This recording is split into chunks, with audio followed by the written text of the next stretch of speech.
ಪ್ರಾಣನಾಥ ಕೃಷ್ಣನೇ, ನಿನ್ನನ್ನು ತಲುಪೋಕೆ ನನಗೆ ದಾರಿ ತೋರಿಸಿದ ಎಲ್ಲಕ್ಕೂ ಇಂದು ನಾನು ಕೃತಜ್ಞತೆಯನ್ನು ಅರ್ಪಿಸುವ ಸಮಯ ಇದು. ನನ್ನನ್ನು ಮೋಸ ಮಾಡಿದ ಜನರಿಗೆ ಧನ್ಯವಾದ, ನನ್ನನ್ನು ಹೀಯಾಳಿಸಿ ಮಾತನಾಡಿದ ಜನರಿಗೂ ಧನ್ಯವಾದ. ನನ್ನ ಜೀವನದಲ್ಲಿ ಎದುರಾದ ಅನೇಕ ಕಷ್ಟಗಳು, ಅಡಚಣೆಗಳು, ಅವಕ್ಕೆಲ್ಲ ಧನ್ಯವಾದ. ನನ್ನ ಈ ದೇಹಕ್ಕೆ ಬಂದ ಪ್ರತಿಯೊಂದು ನೋವು, ಪ್ರತಿಯೊಂದು ಅನಾರೋಗ್ಯಕ್ಕೂ ಧನ್ಯವಾದ. ನಾನು ಕಂಡ ಪ್ರತಿಯೊಂದು ಸೋಲಿಗೂ ಧನ್ಯವಾದ.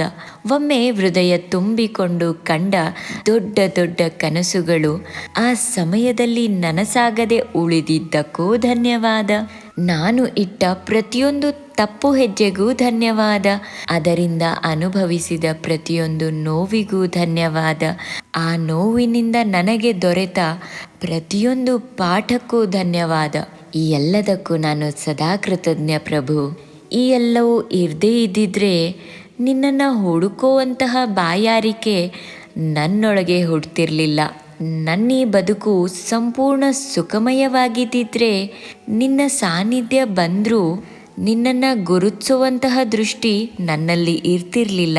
ನನ್ನ ಜೀವನದಲ್ಲಿ ಸಿಕ್ಕ ತಾತ್ಕಾಲಿಕ ಸುಖ ಸಂತೋಷಗಳು ನಶ್ವರ ಅನ್ನೋ ಸತ್ಯವನ್ನು ತೋರಿಸಿದ್ದಕ್ಕಾಗಿ ಧನ್ಯವಾದ. ನೀನು ಬಂದ ನಂತರ ನನ್ನ ಹೃದಯದಲ್ಲಿ ನೆಲೆಸಿರುವಂತಹ ಈ ಶಾಶ್ವತ ನೆಮ್ಮದಿಯ ಮೌಲ್ಯ ಅವುಗಳಿಲ್ಲದೆ ಇದ್ದಿದ್ರೆ ನನಗೆ ತಿಳಿತಿರ್ಲಿಲ್ವಲ್ಲ. ನನ್ನನ್ನು ನಿನ್ನ ಕಡೆ ತಳ್ಳಿದ ನನ್ನ ಜೀವನದ ಪ್ರತಿಯೊಂದು ಕಲ್ಲು, ಪ್ರತಿಯೊಂದು ಮುಳ್ಳು ಮತ್ತು ಈ ಮಾಯಾ ಶಕ್ತಿಗೂ, ನಿನ್ನ ಅಚಿಂತ್ಯ ಲೀಲೆಗೂ ಅನಂತ ಅನಂತ ಕೃತಜ್ಞತೆಗಳು.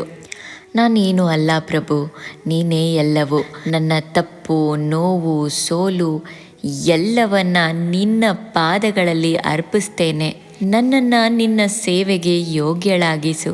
ಶರಣಾಗತಿ ಶರಣಾಗತಿ ಶರಣಾಗತಿ.